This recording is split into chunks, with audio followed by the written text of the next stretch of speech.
கையில் பிடிக்கூடாது, எல்லாம் கேட்ச் கரெக்டாக பிடிக்கணும். ரெடி?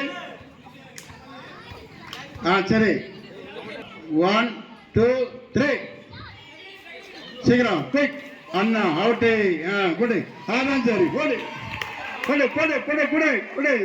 போட்டு வந்துடுமா? ரைட்டு. உஷாரா பிடிக்கணும். உஷாரா பிடிங்க. அப்படி போடு. சரி, போடு போடு போடு. கவனமா இருக்கணும், அப்பதான் பிடிக்கலாம். கவனமா பிடிச்சா பிடிக்கலாம், இல்லைன்னா உடஞ்சிரும். கவனமா பிடிங்க. கவனம் சிவசேனை கவனம். ரைட்டு. போடு போடுங்க போடுங்க. போடு போடு. 60 20 யாரு? ஐயோ.